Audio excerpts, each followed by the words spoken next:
Yeah, so let's look at this now. 162 South Africans lost their lives last year. This is on our roads during the Easter period. It was 235 people that lost their lives in the same period the year before.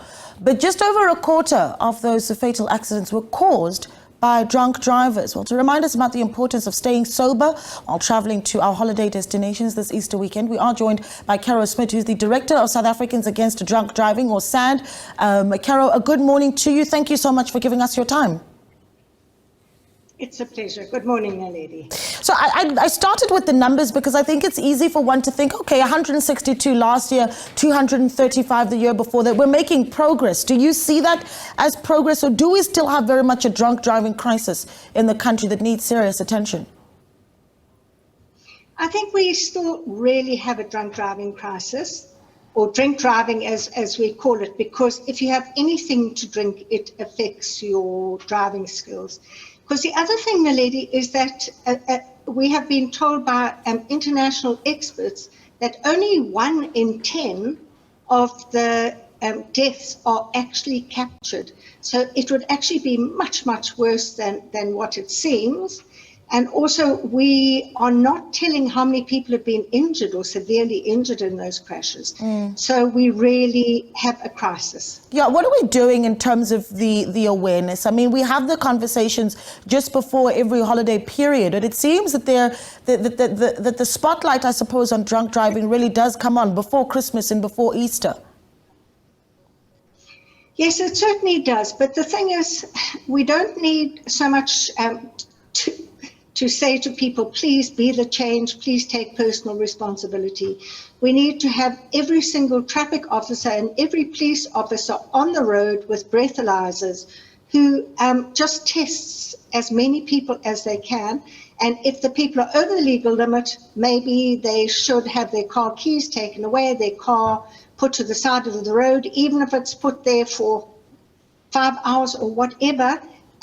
We should be making sure that people get criminal records, that they are prosecuted and they get criminal records for drinking and driving, because it is a serious crime that causes a huge, huge loss of life, injuries, loss to the country's infrastructures, you know, all the poles that are knocked down and the hospital costs.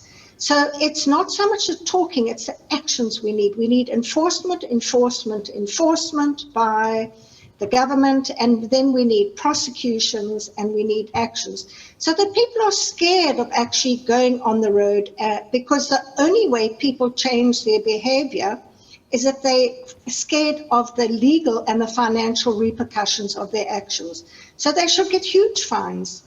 Yeah, it's interesting that you talk about the fear only coming in when we start thinking about repercussions. And I want to take that one step further, because I know that you yourself, Caro, have lost your son due to drunk driving. And for a lot of us, it becomes something that we take seriously only after the damage is being done, only after a life is being lost. So let's talk a little bit about really thinking about just how serious of an issue this can be for our families as a whole. Absolutely. And you know, lady, what about the young people who go out and have a party and who drive home and they forget to buckle up, and so they have a crash and maybe they don't die, but they're paralyzed for life. And then you think of the impact on the family who then have to stay at home, can't work, have to get them wheelchairs, try and get them disability grants, which don't cover hardly any of the costs of a severe disability. Let alone, as you say, the pain for us all who have lost children or family members. It is just terrible. Yeah. So the impact is awful. What I also want to say to people is what they need to realize. People say, but I don't drink and drive. But if you've had a big party the night before, you can still be well over the legal limit the next day. So if, for example, you've drunk half a bottle of whiskey or half a bottle of brandy, that's 16 units. It's going to take you 16 hours to be sober.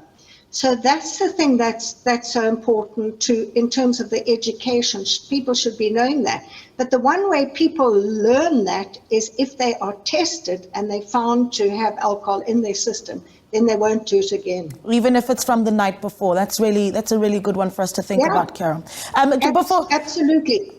Yeah, before I let you go, I think you can go ahead and finish that thought if you'd like to, but I think just the few things that we really need to keep top of mind as we travel to our holiday destinations for the long weekend. One of the first ones that came up for me is the fact that we must remember that we've also got massive bouts of load shedding going around, and so what you will have is very dark spots on our roads, so we need to be as vigilant as possible.